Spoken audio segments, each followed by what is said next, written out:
Good afternoon, everybody. Happy New Year.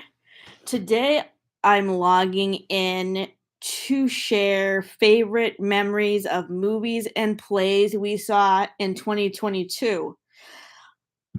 As you all know, Matt and I are moving next month, so we have been busy with packing. So that's why my updating schedule for the blog will be sporadic within the next couple of weeks, and why our schedule for watching movies keeps changing. So, first of all, let me just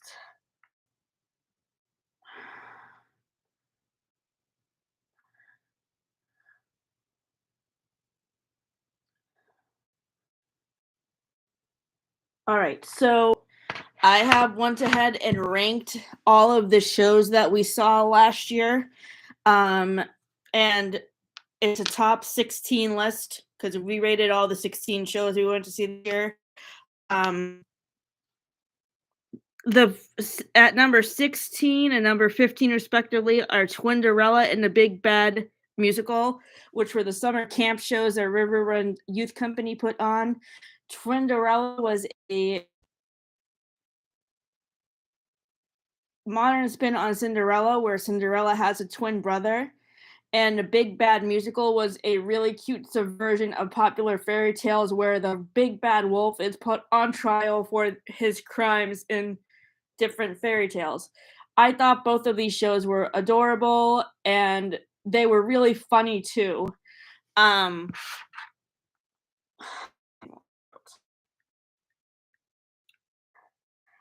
at number 14 is Tuck Everlasting.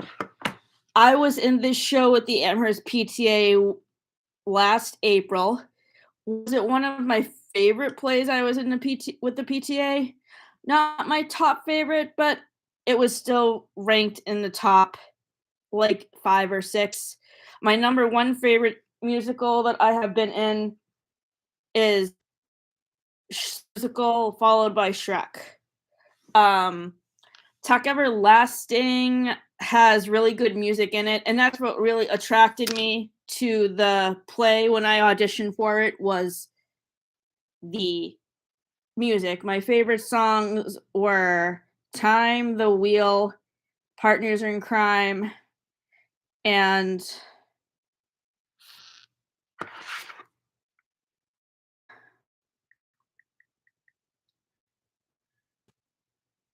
yeah, Partner in Crime, Time, and The Wheel. Those were my top 3 favorite songs from Tuck Everlasting.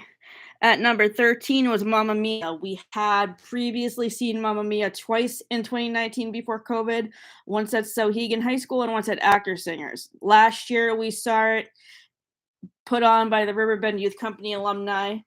For those who have never seen it, but I'm assuming most of you have, or those of you who missed this production, Mamma Mia is a jukebox musical that features the music of ABBA, which was a rock band in the 70s.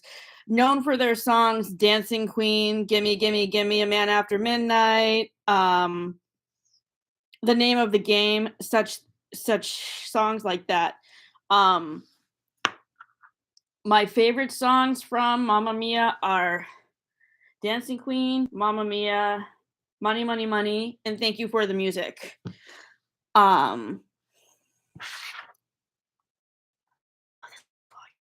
Was Believe in All Dance production. This was the annual dance show at the Boys and Girls Club. It was the Riverbend Youth Company started this tradition of doing a dance show in 2010. I believe the first dance show was for Jenny Alperin's senior project. If I'm wrong about that, please feel free to correct me because I cannot remember for sure whose project it was for. I just recall it was for someone's senior project applied piece that graduated from Sohegan. So every year they pick a theme for the dance show, and this year they decided to do a Christmas themed show, which featured the music from the Polar Express and Elf, and lots of great songs from both of those movies were featured, and also When We're Together, which I believe is from a Frozen Christmas short, Olaf's Christmas Adventure, which was on ABC which has been on ABC since I believe 2017. Coming at number 11, we have Chicago Teen Edition. This was Sohegan's musical last year. Previously, we have seen Chicago twice, like Summer Theater and Actor Singers. Let me just say that I will miss seeing shows at Sohegan once I move, because I have enjoyed over the past several years students are performing and putting on. Chicago was probably one of the best musicals I have seen in recent history. Other musicals that I have liked that Sohegan has done recently are Legally Blonde, Mamma Mia, and 25th Annual Putnam County Spelling Bee. Those were the shows from 2019, 2020, and 2021, respectively. My favorite songs from Chicago are Razzle Dazzle, Nowadays, and We Both Reach for the Gun. Now,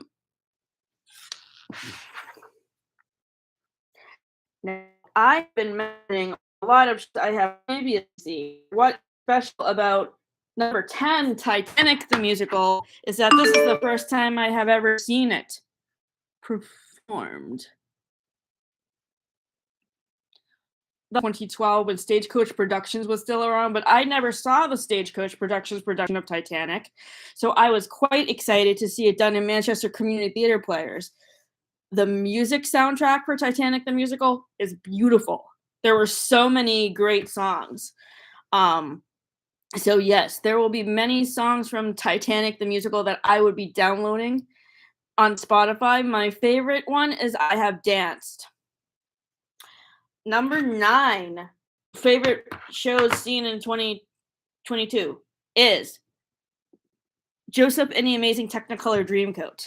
We have seen this show twice previously at Actor Singers and Friends of the Amount Center. Joseph and the Amazing Technicolor Dreamcoat is an Andrew Lloyd Webber musical that is about the Bible. And it has a lot of fun songs in it, such as Go, Go, Go, Joseph, Any Dream Will Do, and Close Every Door. Those are my top 3 favorite songs from Joseph. My liking of Andrew Lloyd Webber musicals is a mixed bag, because I like some more than others. Like, on one side of the spectrum, you have the musicals that I do not like from Andrew Lloyd Webber, which basically is just Cats and Phantom of the Opera. On the other end, you have the other songs that I like, which are Joseph and the Amazing Technicolor Dreamcoat. What else do I like by Andrew Lloyd Webber? I know that there's a couple more.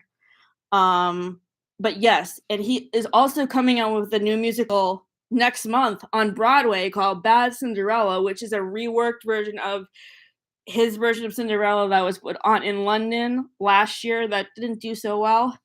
The London version starred Carrie Hope Fletcher as Cinderella, and I'm very excited to hopefully go to New York to see Bad Cinderella. It is one of my top shows that I am planning to see, hoping to see this year, depending on my budget. I will get to that list in a little bit. Number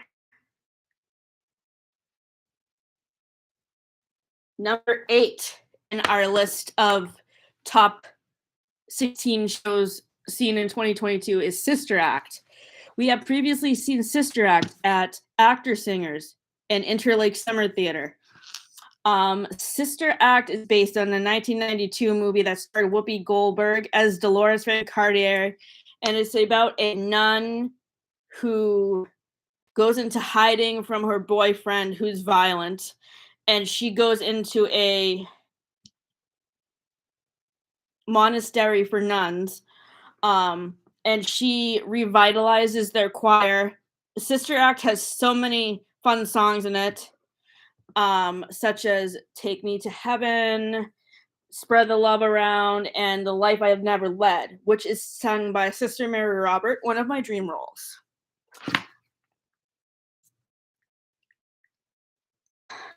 Number 7 is Shrek the Musical. This was my second time being in Shrek the Musical. I was previously in Shrek the Musical in 2016. And best part about being in a show again this summer was I was reunited with so many former castmates. And it has been amazing to work with these people again and also work with people I have previously worked with. This time I was the Scarecrow in the Fairy Tale Creature Ensemble. It was really fun to character I've never done before. Last time I was in Trek with the Amherst PTA, I was a villager, a skeleton, and a moon in a travel song scene. I was glad to be a character in a fairy tale creature ensemble as I felt it was easier to develop one character than to develop 3 characters that had separate personalities. For this character development fanfiction I have been working on, I have been focusing on 2 versions of Scarecrow. One from The Wizard of Oz for most of the chapters, and the other one for one chapter for Who I'd Be, which I still haven't written yet, about Fiyero from Wicked, who is the Wicked version of the Scarecrow. And Scarecrow has been one of my dream roles, and I was very grateful for the opportunity to play it. So I just wanted to take this opportunity again. I've said it before, but I'm saying it again.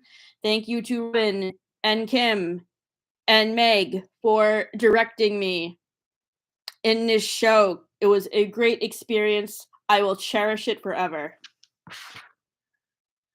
Number 6 is Desperate Measures.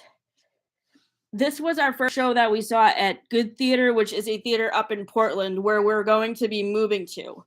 Desperate Measures is a musicalized version of Shakespeare's Measure for Measure, which is set in the Old West.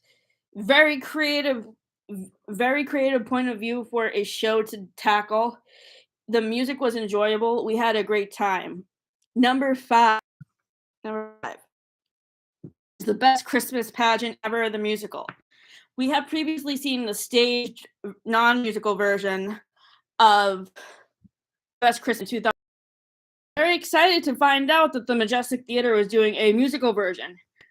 The music was a lot of fun in this play. My top favorite song was probably Let There Be Joy, which is the song at the very beginning. This is a great musicalization of my favorite children's book by Barbara Robinson. I almost said Barbara Park, but that's the author of Junie Jones, which is another good musical that I've seen at the Amato Center before, but that was a couple of years ago. Number 4 is Miss Holmes. This is the only straight play that we saw in 2022. What makes this play unique from all other versions of Sherlock Holmes is that Sherlock Holmes and Dr. Watson were played by female characters. And Jenna Carr, who played Dr. Watson, she played Sherlock Holmes, and Sophie Linkram played Dr. Watson. They were fantastic. The show kept me in what would happen the entire time. The whole cast was talented. This was Milford Air Players' fall show last fall. It was great. This is so annoying that it keeps logging me out. Okay, number 3 is Sweeney Todd, the Demon Barber of Fleet Street. Let me just say, this is not my top favorite musical. It's probably in the top 20, but not in the top 10. The music can get the theme of it is very dark, but it has very good music. Of course, any musical by Stephen Sondheim has fantastic music in it. My favorite songs from Sweeney Todd are Kiss Me, Not While I'm Around, and The Best Pies in London. The show put on Actor Singers in November, so we saw it a couple of months ago before I had my surgery. And it was great. Actor Singers always does a fantastic job. I will miss working theater companies and I'm such as Actor Singers, Amherst PTA, Friends of the Amato, Milford Area Players. They have been my home theaters for the past several years. I'm going to miss all of the friends that I've made, all of the connections that I've made. I hope we'll stay in touch. Number 2 on the top 16 favorite shows list from 2022 is The Color Purple. The show we went to see at the Main Street Music Theater in Brunswick, Maine, which is on the campus of Bowdoin College. And the story is beautiful. The acting was fabulous. The music, oh my God, I'm Here made me almost cry. The Color Purple track, get up on Spotify or iTunes. My top favorite show that I saw in 2022 was Seussical the Musical. I have seen Seussical the Musical 3 other times before. Once at Junior Actor Singers, once at Peacock Players, and once at the Amato Center at Riverbend Youth Company in 2017. So that was a couple of years ago.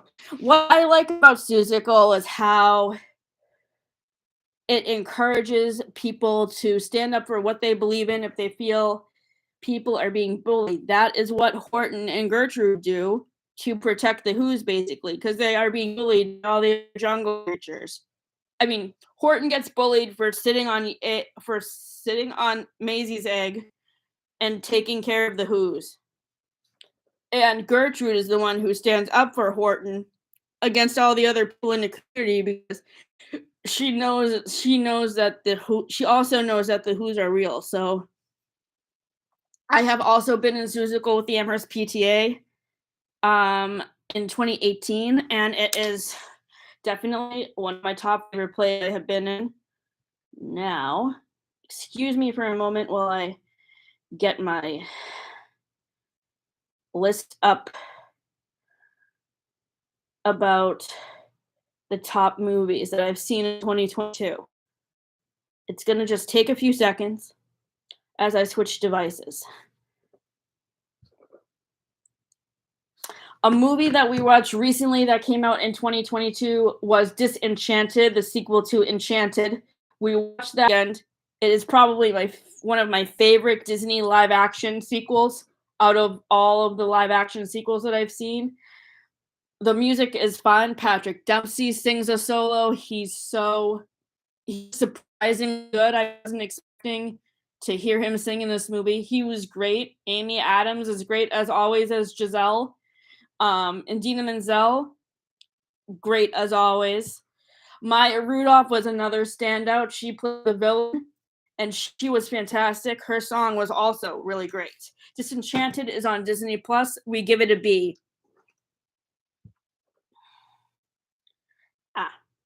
Oops. Okay, here we go.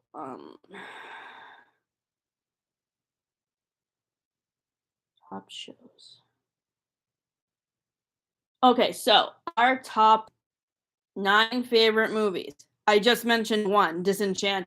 Encanto, which came out by Disney at the beginning of the year in January. One of my favorite Disney movies of all time. Is probably because the music is done by known for In the Heights and Hamilton. Fantastic soundtrack. Check it out. My favorite song is Surface Pressure, which is sung by Mirabelle's sister Louisa. That song is the most relatable song in the whole entire soundtrack to me. The second favorite movie of 2022 is Where the Crawdads Sing. This movie is based on a book by Delia Owens, which if you haven't read it, please read it. It's really good. The movie, directed by Reese Witherspoon, is just as good. The cinematography in this movie is amazing. I don't want to spoil anything that happens. All I will say is that the movie is good and very emotional. Please watch it. It is on Netflix. The third favorite movie of 2022 is Minions: The Rise of Gru. I am touch and go with the Despicable Me movies. I like most of the Despicable Me movies. I didn't feel like it was necessary to give the Minions their own original movie. Minions: The Rise of Gru better than the Minions because it goes into how Gru met the Minions.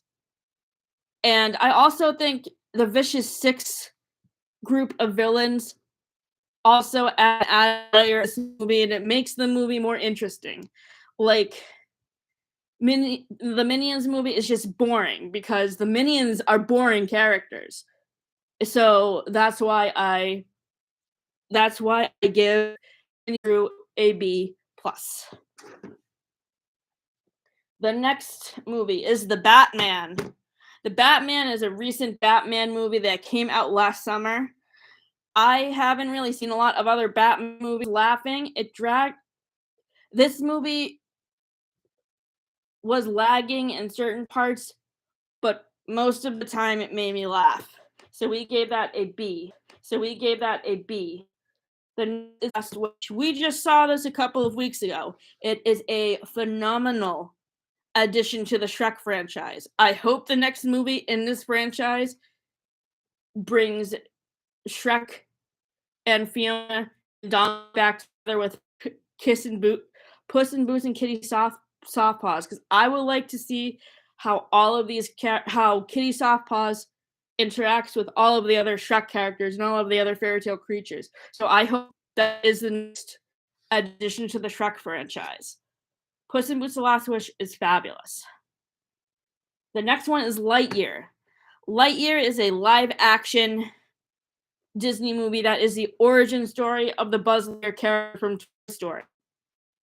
Fantastic. There are moments in this movie that make you laugh, make you cry, make you sit on the edge of your seat wondering what's going to happen next.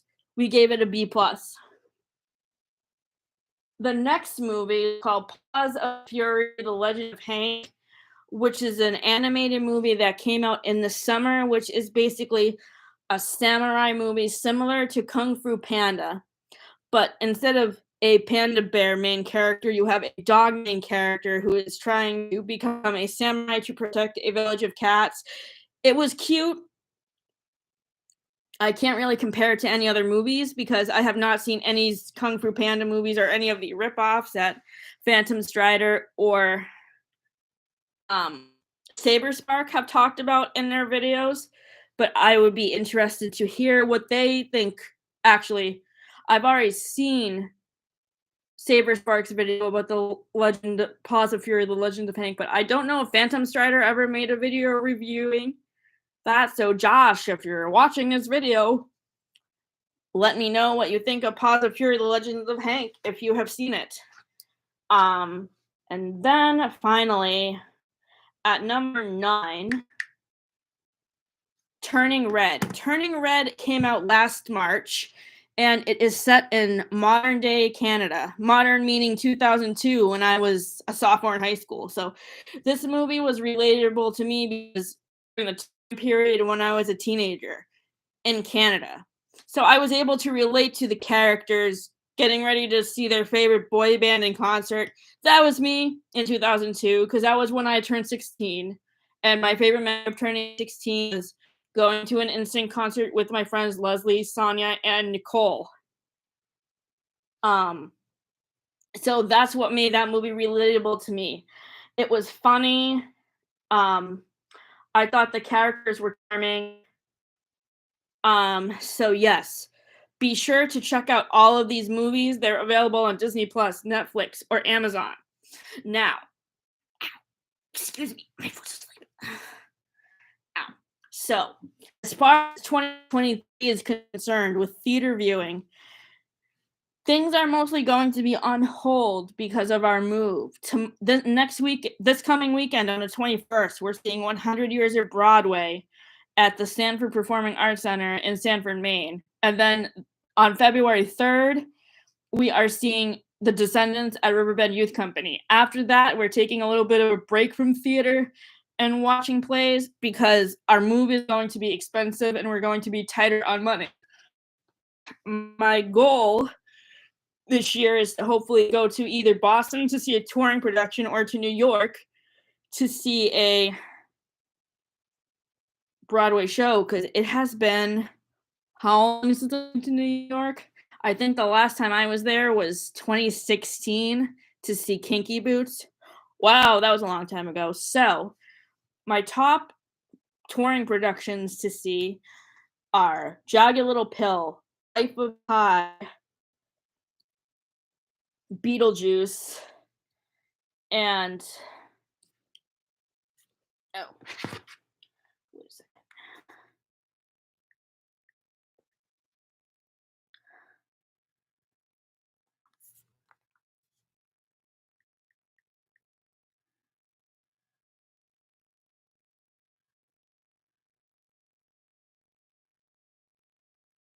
Oh, okay.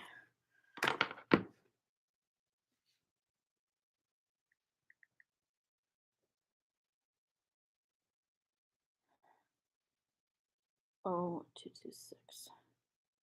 Oops. Okay, here we go. All right, so the other national tour that I really want to see is Hairspray, because I saw that first in 2004 when I was a senior in high school in a club I was in that I can't remember was in it. I would have to go back and look at old yearbook photos, but yes. My top potential Broadway shows to go see in 2023 are Bad Cinderella, Back to the Future, Hadestown, Hamilton, Once Upon a One More Time, the new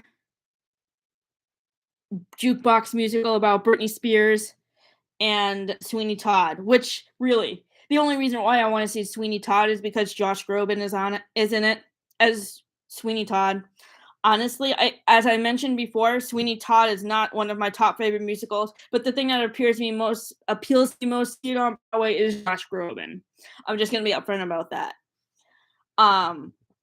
As far as goals related to theater for 2023, I need to wait until I join a new theater company to see what auditions they're going to have. I want to do tap dancing, but I don't want to do that right away because I have to see if it will fit into the parameters of shows I'm auditioning for.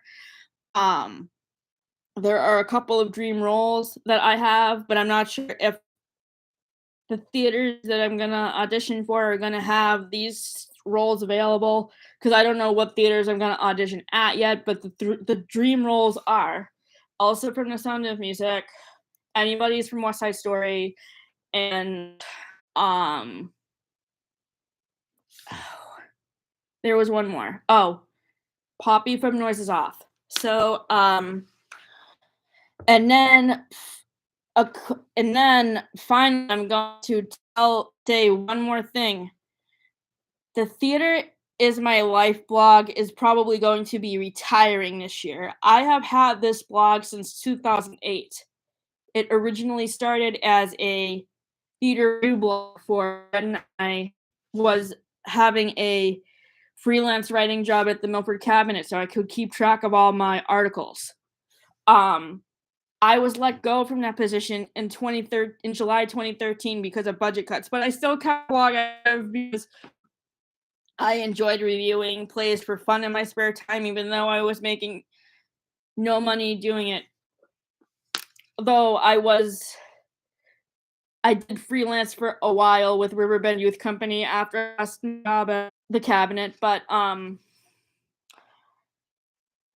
COVID-19 really threw me for a loop because the theater shut down for 18 months. There wasn't a lot of theater to review, so in the meantime, I developed new hobbies such as cooking, such as drawing, such as reviewing movies. And when theaters started to reopen in summer 2022, I was doing a mixture of reviewing movies, reviewing plays, and also sharing fan fiction chapters I was working on. Which, thank you for everybody for sticking with me for so long. I need to be honest, I need to start focusing on more I need to start working on focusing on other hobbies that I have developed since the beginning of COVID. I have to focus on my new job at Vertical Harvest. So I am beginning to think that this will be the last year doing the theater review blog. And honestly, I don't even really have I feel like I do not have enough content for the blog to last the whole entire year. So I think that this blog will be ending in August before I start my new job at Vertical Harvest, because I just won't have as much time to commit to it as I used to. And honestly, the reason why I'm retiring the blog is because I don't really have enough content to sustain the blog for another full year. I only have enough content to last me until June or July, and then that will be it. Because I am having a really hard time figuring out how to balance going to see plays and reviewing plays with other hobbies that I do. And there are other hobbies I have developed during COVID-19 that are going to probably start taking higher priority, such as my writing, such as developing new hobbies during COVID, cooking or um or drawing or whatever. So yeah, Matt and I just are not seeing as many plays as we used to see due to budget, due to scheduling, and due to developing other hobbies and interests. So sadly, I think the blog is going to be ending in about 6 or 7 months because I just don't have as much time to commit to it as I used to anymore. So I would like to take this opportunity now to thank everybody for sticking with me for so long, especially through COVID, and I started to have less content because the theaters were closed. And I also did a brief series during that time when theaters were closed, and I interviewed a couple of my theater friends about how they were doing during COVID-19 and what they were doing to keep busy. So if I interviewed you during that blog series, I think I only interviewed 1 or 2 people, but thank you for those of you who I did interview. Thank you for all of my fans and followers who have been following this blog since the beginning. I really appreciate all of your comments on my posts, all of your comments on my fan fiction, if you have ever commented on that. And I'm sorry if I seem to push that in people's faces all the time, but if you have given me feedback on my fiction or any of my other writing, or helped me with developing a character that you may have played for my character development fan fiction when I was having trouble with that, Allison, I'm looking at you for that. Thank you. I really appreciate all of your help. So thank you. It's been a really great 2008. It's been like 12 or 13 years since I've had this blog, and it's sad to see it, but it's just that I need to focus on other things. So thank you everybody for sticking with me this long. I appreciate you all. I'm grateful for you all. Thank you for everything.